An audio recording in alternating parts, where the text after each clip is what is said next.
Good morning, students. Today we will discuss the various steps of selection. In this lesson, in this topic, we will discuss all 8 steps in the selection process. Selection का meaning आपको याद करना है बेटे, और ये जो हमें क्वेश्चन दिए हुए हैं, इन क्वेश्चन के आंसर फाइंड आउट करने हैं। इसमें हर स्टेप का क्या पर्पज़ होता है, क्या ऑब्जेक्टिव होता है, ये पूछा गया है बेटे। इन क्वेश्चन को करना है। और साथ ही इसमें एक क्वेश्चन है कि why selection process is negative process. तो ये हमने डिस्कस किया था बेटे, सिलेक्शन को हम नेगेटिव क्यों कहते हैं। तो सबसे पहले meaning, selection refers to selecting the best candidate out of the applied potential candidate. तो जितने भी हमारे पोटेंशियल कैंडिडेट ने रिक्रूटमेंट में अप्लाई किया था, उनमें से हमें बेस्ट कैंडिडेट को चुनना है। तो बेस्ट कैंडिडेट को चुनने की प्रक्रिया को हम क्या बोलते हैं, सिलेक्शन। और सिलेक्शन को हम नेगेटिव प्रोसेस इसलिए बोला था कि there is more rejection than the selection.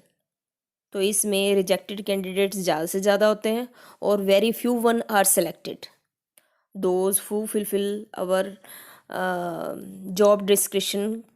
Job description criteria, या जॉब क्राइटेरिया को जो हमारे फुलफिल करते हैं, उसमें से हमें बेस्ट कैंडिडेट को चुनना होता है। और मैक्सिमम कैंडिडेट्स आर रिजेक्टेड।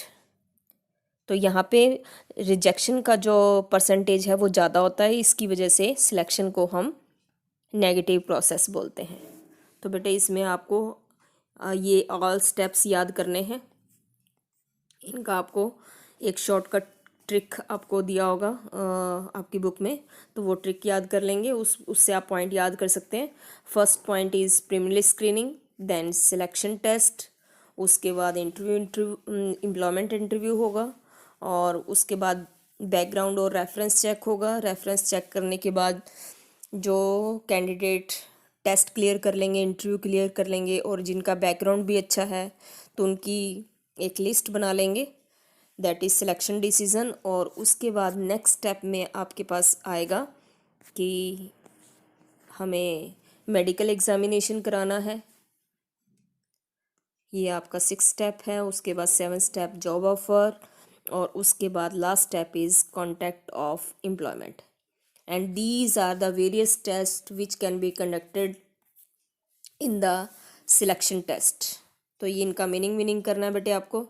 ये सारे के सारे जो टेस्ट हैं इनका मैंने आपको इसीलिए ये आपको फ़ोटोकॉपी दिया है, और इसका मीनिंग कर लेंगे आप, क्योंकि इसमें ट्रेड टेस्ट, एप्टीट्यूड टेस्ट और इंटेलिजेंट टेस्ट ये कई बार आ जाते हैं मीनिंग में, एक एक नंबर के मीनिंग में आ जाते हैं। तो इनके पांचों का मीनिंग करना है आपको, और ये सारे के सारे पॉइंट हम करेंगे बेटे इसमें। जो आपका सिलेक्शन टेस्ट वाला जो पॉइंट है ना, इसमें आएंगे। तो ये आपको दे रखा है यहाँ पे, different 5 test are conducted, trade test, interest test, personality test, aptitude test और ट्रेड टेस्ट। तो these 5 test can be conducted. ये ज़रूरी नहीं है कि ये पांचों टेस्ट किए जाएं। तो according to vacant position, according to organisation culture, all test में भी कंडक्टेड, और वेरी जो नेसेसरी टेस्ट हैं वो भी कंडक्ट किए जा सकते हैं। तो सबसे पहला हमारे पास आता है कि इसमें हमने फर्स्ट स्टेप में प्रीलिमिनरी स्क्रीनिंग में क्या करते हैं। तो प्रीलिमिनरी स्क्रीनिंग का मेन ऑब्जेक्टिव क्या होता है बेटे, to remove unfit candidate, eliminating the unfit और अनक्वालिफाइड कैंडिडेट जो हमारे जॉब क्राइटेरिया को पूरा नहीं करते हैं। फॉर एग्ज़ाम्पल, हमें कोई लेक्चरर अपॉइंट करना है +1 +2 को पढ़ाने के लिए, तो उसके लिए हमारी क्राइटेरिया है कि वो एमकॉम और बीएड होना चाहिए। तो कोई ऐसा कैंडिडेट जिसने एमकॉम कर रखी है, बीएड नहीं कर रखी, वो अनफिट है, और जिसने बीएड कर रखी है और बीकॉम कर रखी है, एमकॉम नहीं की हुई, वो भी अनफिट है। तो इसमें से हमने अनफिट कैंडिडेट को रिमूव कर देना है, और जो बचे हुए जो कैंडिडेट होंगे उनका हम सिलेक्शन टेस्ट कंडक्ट करेंगे to measure the certain characteristics of the individual. Various type of conduct जो टेस्ट हैं वो कंडक्ट किए जा सकते हैं। देयर में भी पेपर पेंसिल टेस्ट हो सकता है, और किसी कैंडिडेट की आप पर्सनैलिटी को मतलब चेक करने के लिए इंटरव्यू भी कंडक्ट कर सकते हैं.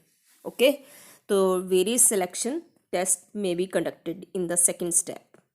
एंड थर्ड स्टेप में employment interview. Employment interview, it is the direct conversation, in depth